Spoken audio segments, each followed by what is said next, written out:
میری بیوی کمرے میں انتظار کر رہی تھی اور میں باہر اماں کے سامنے سر جھکائے بیٹھا تھا اور ان کا نیا حکم نامہ سن رہا تھا، جو کہ مجھے ماننا کافی مشکل کام لگ رہا تھا، مگر میں یہ بھی جانتا تھا کہ اماں کے ساتھ میں مقابلہ نہیں کر سکتا تھا۔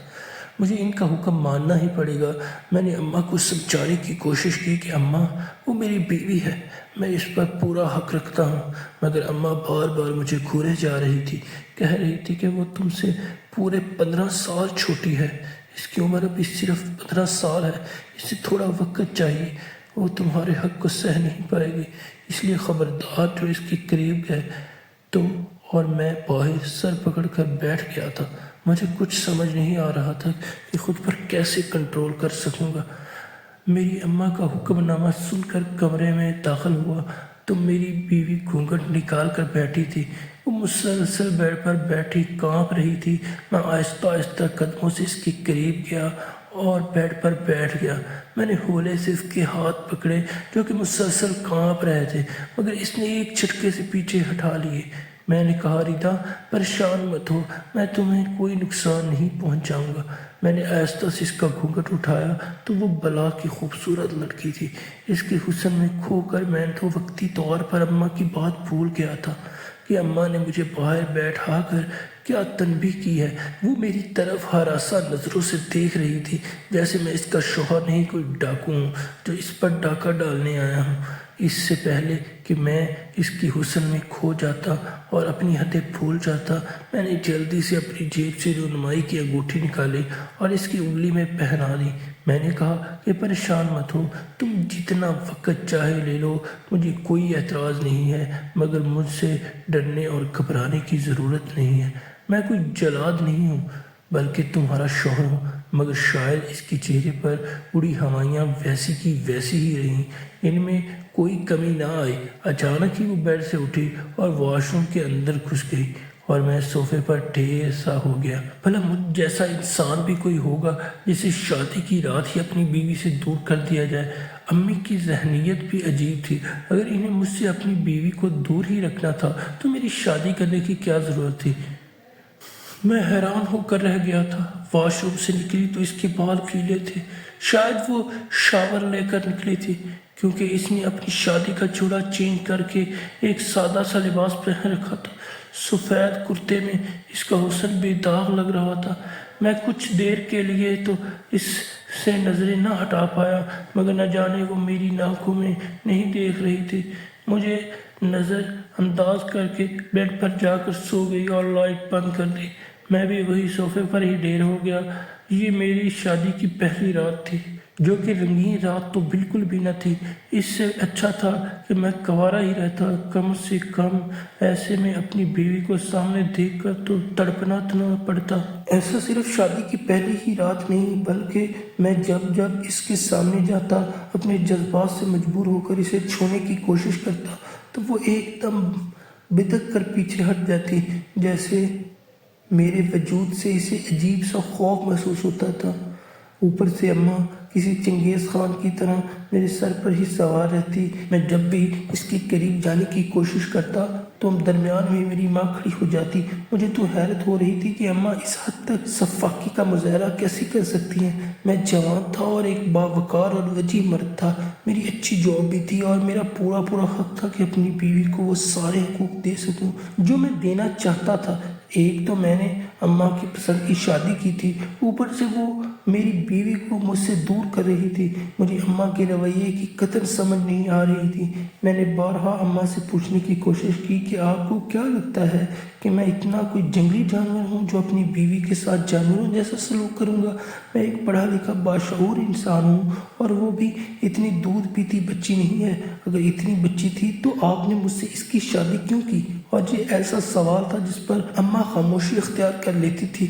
شاید وہ اس کا جواب مجھے دینا ضروری نہیں سمجھتی تھی، بس وہ یہ بات کر کے ٹال دیا کرتی کہ تمہاری بیوی ابھی بہت چھوٹی ہے، اسے کچھ وقت چاہیے، وہ تو مجھ سے بہت خوف زدہ رہتی ہے، جب اس کے خوف ختم ہوگا تو وہ خود ہی تمہارے قریب آ جائے گی، مگر تم پیش قدمی بالکل بھی نہ کرنا، یہ میرا حکم ہے۔ اگر کبھی مجھے پتہ چلا کہ تم اس کے قریب گئے ہو تو میں تمہیں اپنا دودھ نہیں بخشوں گی اور یہاں آ کر میں واقعی بے بس ہو جاتا تھا۔ اپنی ہی بیوی کو اپنے سامنے دیکھ کر اسے چھو نہیں سکتا تھا۔ میری طبیعت میں عجیب جھنجھلاہٹ اور بیزاری سی بھر گئی تھی۔ نہ میری توجہ کام پر صحیح طرح سے ہو پا رہی تھی اور نہ ہی میں گھر میں ٹھیک طریقے سے رہ پا رہا تھا۔ ہر وقت اسے نظروں کے سامنے دیکھتا تھا۔ یہ سچ تھا کہ میں نے اس سے محبت کی شادی نہیں کی تھی، بلکہ اماں کی فرمائش پر ہی شادی کی تھی۔ مگر میری اپنی نفسانی خواہشات بھی تو تھیں جو اپنی بیوی کو دیکھ کر جاگ اٹھتی تھی، اور میں اس کی قربت پانا چاہتا تھا، مگر نہ وہ مجھے اپنے قریب آنے دیتی تھی اور نہ اماں مجھے اس کے پاس جانے دیتی تھی۔ میں عجیب طرح کی کشمکش کا شکار تھا۔ مجھے سمجھ نہیں آ رہا تھا کہ میں ایسا کیا کروں کہ اپنی بیوی کا ڈر ختم کر سکوں، کیونکہ اماں نے کہا تھا کہ جب تک ردا تم سے خوف زدہ ہے تب تک تم اس کے قریب نہیں جاؤ گے۔ اسے تو یہ تک نہیں پتا کہ شادی کیا ہوتی ہے اور میاں بیوی کا کیا رشتہ ہوتا ہے۔ وہ بہت چھوٹی ہے، ابھی اس طرح کی سوچوں سے بالا تر ہے، اس لیے کبھی مجبور نہ کرنا اپنے کسی بھی حق کے لیے۔ میں جب بھی گھر آتا تو وہ یا کچن میں ہوتی یا پھر گھر کے کسی دوسرے کام کاج میں مصروف ہوتی۔ وہ بالکل خاموش رہتی تھی، کبھی مجھ سے بات تک نہیں کرتی تھی۔ میں اس سے بات کرنے کی کوشش بھی کرتا تو وہ ہوں ہاں میں جواب دے دیا کرتی، وہاں سے کھسک جاتی تھی، یا یوں کہا جائے کہ بھاگ جاتی تھی۔ میں آہستہ آہستہ کوشش کرنے لگا کہ اس سے بات کروں، اس سے دوستی تو کم از کم قائم کروں۔ ہم ایک ہی کمرے میں دوستوں کی طرح تو رہ سکتے تھے نہ آخر۔ ایسی بھی کیا لا تعلقی مجھ سے، مگر اس کا وجود شاید برف کی مانند تھا جو پگھل ہی نہیں رہا تھا۔ ایک بار میں آفس سے جلدی گھر آ گیا، موسم کافی سہانا ہو رہا تھا۔ میں نے ردا کو ڈھونڈا کہ اسے ایک کپ چائے کا ہی کہہ دوں، وہ شاید کچن میں ہی کوئی کام کر رہی تھی۔ میں اس کے پیچھے سے گیا اور اس کے کان میں سرپوشی کی تو وہ ایک دم بدک کر پیچھے ہٹی، جیسے بہت زیادہ خوف کا شکار ہو گئی ہو۔ میں نے کہا کیا ہو گیا ہے یار، میں تو تمہیں سرپرائز دینے آیا تھا، مگر تم تو ہر وقت ہی مجھ سے ڈر ہی سہمی رہتی ہو، جیسے میں تمہارا شوہر نہیں کوئی جلاد ہوں جو ابھی بھی تمہارا قتل کر دوں گا۔ اور میری یہ بات سن کر تو وہ ایک دم تھر تھرا کانپنے لگی، کہنے لگی کہ پلیز مجھ سے دور رہیں، میرے قریب مت آئیں گا۔ اس کا جسم جیسے زلزلوں کی زد میں تھا۔ آخر میں نے ایسا بھی کیا کہہ دیا تھا اس سے کہ وہ یوں خوف کا شکار تھی؟ میں نے کہا ردا کیا ہو گیا ہے، ریلیکس کرو۔ میں نے اس کی کندھوں پر ہاتھ رکھنا چاہا، مگر وہ کچن سے نکل کر کمرے کی طرف بھاگ گئی اور اندر سے کنڈی لگا لی۔ میں اس کے رویے سے انتہا کا پریشان ہو چکا تھا کہ وہ پھر اتنا مجھ سے زیادہ کیوں ڈرتی ہے، اور جب مجھے اس حقیقت کا پتہ چلا تو میں اپنی ہی نظروں میں شرمسار ہو گیا تھا، کیونکہ میں نے کبھی سوچا بھی نہیں تھا کہ میری بیوی میرے ساتھ ایسا بھی کچھ کر سکتی ہے جو میری اپنی ہی بیوی کو مجھ سے دور کر دے گی۔ میرا نام عمیر ہے اور میں شروع سے ہی کافی زیادہ سنجیدہ اور محنتی قسم کا انسان تھا۔ میرا ایک بھائی جب مجھ سے تقریباً 5 سال چھوٹا تھا، وہ لاہور میں کسی پرائیویٹ کمپنی میں جاب کرتا تھا اور میں ادھر کراچی میں ہی اپنی ماں کے ساتھ رہتا تھا۔ ہمارے باپ کا انتقال ہو چکا تھا جب میری عمر 10 سال کی تھی اور میرا چھوٹا بھائی 5 سال کا تھا۔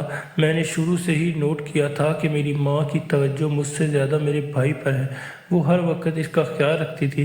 اگر ابا مجھے کوئی چیز لا کر دیتے تو اماں مجھ سے لے لیتی تھی، کہتی ہیں کہ تم تو بڑے ہو، سمجھدار ہو، تمہیں ان چیزوں کی کیا ضرورت، تمہارا بھائی ابھی چھوٹا ہے، تم یہ چیزیں اس کو دے دو۔ اور میں بلا کوئی اعتراض کیے اسے دے دیتا، کیونکہ میں ایک فرما بردار قسم کا بیٹا تھا۔ میں شروع سے ہی قربانی کا بکرا بنتا رہا تھا اور میں نے کبھی کوئی شکوہ بھی نہیں کیا تھا کہ میری ماں میرے چھوٹے بھائی کو زیادہ توجہ کیوں دیتی ہے۔ اور جب یہ راز مجھ پر کھلا تو ایک دم سے مجھے لگا جیسے میں کبھی اپنے قدموں سے کھڑا نہیں ہو پاؤں گا۔ مجھے اماں کے رویے کی ساری سمجھ آ چکی تھی کہ وہ ہمیشہ ہر چیز مجھے سے چھین کر میرے بھائی کو کیوں دیتی ہے آ رہی تھی، کیونکہ میں ان کا سگا بیٹا نہیں تھا، میں اپنے باپ کا سگا بیٹا تھا۔ میرے باپ نے دوسری شادی کی تھی، میری پہلی ماں مر چکی تھی اور دوسری بیوی سے ان کا ایک بیٹا پیدا ہوا تھا جو کہ میرا چھوٹا بھائی فیضان تھا، اور جس پر اماں دل و جان سے اپنی ساری توجہ نچھاور کرتی تھی اور مجھے گھاس بھی نہیں ڈالتی تھی۔ اور میں آج تک سمجھ نہیں پایا تھا کہ اماں مجھ سے اس طرح کا سلوک کیوں کرتی ہیں، مگر جب سمجھ میں آیا تو مجھے اماں کے ہر سوال کا جواب مل گیا۔ اماں کے بھائی کی بیٹی تھی جو انتقال کر گئے تھے، اور ردا کی ماں سوتیلی تھی کیونکہ ردا کے باپ نے دوسری شادی کر لی تھی، اور وہ سوتیلی ماں ردا کو اپنے گھر میں ٹکنے نہیں دیتی تھی اور جلد از جلد اسے چلتا کرنا چاہتی تھی۔ اماں کو اپنے بھائی کی نشانی بہت عزیز تھی۔ وہ چاہتی تھی کہ ردا کا رشتہ فیضان کے ساتھ یعنی میرے چھوٹے بھائی کے ساتھ ہو جائے، مگر فیضان کیونکہ لاہور میں جاب کرتا تھا اور کافی ٹف تھی، اس لیے وہ نہیں آ سکتا تھا اور ابھی سے شادی کر کے ساری ذمہ داری نبھا نہیں سکتا تھا۔ مگر ردا کی ماں کو تو اسے چلتا کرنے کی فکر ستا رہی تھی، اس لیے اماں نے فیصلہ کیا کہ فی الحال ردا کا نکاح مجھ سے کروا دیں اور ردا کو اپنے گھر میں لے آئیں، کیونکہ بغیر نکاح کے تو ردا کی سوتیلی ماں اسے ہمارے گھر میں نہیں چھوڑ سکتی تھی، اور ویسے بھی اس کی ماں کی خواہش تھی کہ فیضان کی بجائے ردا میری دلہن بنے۔ وہ کافی جلاد قسم کی خاتون تھی، اماں سے بھی 4 ہاتھ آگے تھی، اس لیے اماں نے نہ چاہتے ہوئے بھی ردا کا نکاح مجھ سے کر دیا۔ میری شادی میں میرے بھائی نے شرکت نہیں کی تھی کیونکہ وہ بہت زیادہ مصروف تھا اپنی جاب کے حوالے سے، اس لیے چھٹی نہیں مل سکی تھی۔ اس لیے اماں نے یہ سکیم لڑائی کہ فی الحال ردا کا نکاح مجھ سے کروا لیں اور جب ردا کچھ بڑی ہو جائے تو مجھ سے طلاق دلوا کر وہ اپنے چھوٹے بیٹے کے ساتھ ردا کی شادی کر دیں گی۔ اس لیے وہ ردا کو میرے قریب نہیں آنے دیتی تھی، اور ردا کے ذہن میں اماں نے یہ بٹھا دیا تھا کہ میرا بیٹا عمیر ایک جنگلی انسان ہے، اسے بالکل بھی عورت کے جذبات کی پرواہ نہیں ہے، اس لیے غلطی سے بھی اس کے قریب مت آنے کی کوشش کرنا، ورنہ وہ تمہارا ساتھ جانوروں جیسا سلوک کرے گا۔ ردا کی ایسی سوچ میری اماں نے بنائی تھی، اس کے کان بھر بھر کر میرے خلاف تاکہ ردا میرے قریب نہ آئے، اور مجھ سے یہ شرط رکھی تھی کہ جب تک ردا تمہارے قریب نہیں آتی تم اس کے ساتھ کچھ بھی نہیں کرو گے۔ یہ ساری حقیقت مجھے تب کھلی جب میں ردا کا دل کافی حد تک اپنے متعلق نرم کر چکا اور اس کا خوف زائل کر چکا تھا۔ ردا نے جب میرا نرم رویہ دیکھا تو اسے لگا شاید اسے میرے متعلق غلط بتایا گیا تھا تاکہ وہ مجھ سے دور رہے، کیونکہ جب میں نے ردا کو سمجھایا تھا کہ دیکھو ردا، میں کوئی جانور نہیں ہوں جو تمہارے ساتھ جانوروں جیسا سلوک کروں گا، میں ایک پڑھا لکھا باشعور انسان ہوں، مجھے پتہ ہے کہ ایک بیوی کے کیا حقوق ہوتے ہیں اور شادی کی بنیاد تو محبت جیسے رشتے پر رکھی جاتی ہے۔ میں تمہارے ساتھ کبھی بھی زور زبردستی نہیں کروں گا اور میں تمہیں پوری آزادی دیتا ہوں اپنی زندگی کے فیصلے کرنے کی۔ اگر تم مجھ سے طلاق چاہتی ہو اور فیضان سے شادی کرنا چاہتی ہو تو مجھے ذرا سا بھی اعتراض نہیں ہوگا، میں تمہیں آزاد کر دوں گا اور خوشی خوشی تمہاری شادی اپنے بھائی سے کر دوں گا، مگر میں اس طرح تم سے کوئی رشتہ نہیں رکھ سکتا کہ تمہارا شوہر بھی بن کر رہوں اور تمہیں ہاتھ بھی نہ لگاؤں، کیونکہ یہ حق تو مجھے اللہ نے دیا ہے۔ میری بات سن کر داروکتار رونے لگی اور میرے سینے سے لگ گئی، کہنے لگی کہ مجھے معاف کر دیں، مجھے آپ کی اماں نے آپ کے خلاف بہت زیادہ بھڑکایا تھا کہ آپ کسی جانور سے کم نہیں ہیں، اس لیے میں آپ کے قریب آنے سے ڈرتی تھی، مگر آپ تو بہت اچھے انسان ہیں، میری خواہشات کا احترام کرتے ہیں، میری چھوٹی چھوٹی ضرورتوں کا خیال رکھتے ہیں، میں کبھی بھی آپ کو چھوڑنا نہیں چاہتی تھی۔ ردا نے جو فیصلہ کیا میں دل سے خوشی محسوس کر رہا تھا، کیونکہ ان 6-7 ماہ میں نے اپنے دل میں اس کے لیے ایک خاص جگہ بنا چکا اور چاہتا تھا کہ اس کا دل خود ہی میرے لیے نرم ہو جائے، اور آج ردا کا دل میرے لیے نرم ہو چکا تھا۔ جب اماں نے یہ بات سنی تو ان کی تو جیسے جان نکل گئی ہو، آسان خطا ہو گیا ہوں، کیونکہ ان کی پلاننگ بالکل فلاپ ہو چکی تھی۔ میں نے اماں سے کہا کہ اماں، میں نے آج تک آپ کے آگے کوئی حکم دلی نہیں کی، میں آپ کا سگا بیٹا نہیں صحیح، لیکن کم از کم مجھے ایک انسان تو سمجھتی۔ مجھے واقعی ہی ماں پر افسوس ہونے لگا تھا کہ انہوں نے ایک بیٹے کی خوشیوں کی خاطر دوسرے بیٹے کا گھر اجاڑنے کا سوچا۔ میں نے اماں سے کہا کہ میں اب مزید اس گھر میں اپنی بیوی کو ساتھ لے کر نہیں رہنا چاہتا، بلکہ ہم الگ گھر میں شفٹ ہو رہے ہیں۔ اپنے چھوٹے بیٹے کو اپنے پاس بلا لیجیے کیونکہ وہ آپ کا سگا بیٹا ہے، شاید وہ آپ کو ویسی ہی محبت اور پیار دے سکے جو آج تک میں نہ دے پایا۔ یہ کہہ کر میں گھر سے نکل گیا اور اماں پیچھے کھڑی شاید سوچ رہی تھی کہ انہیں میرے ساتھ اتنی بڑی زیادتی نہیں کرنی چاہیے تھی، مگر اب سوچنے کا کچھ فائدہ نہیں تھا کیونکہ میں فیصلہ کر چکا تھا۔ آپ کو کیا لگتا ہے ناظرین کہ کیا میں نے گھر چھوڑ کر صحیح کیا یا نہیں؟ کمنٹ میں ضرور بتائیے گا۔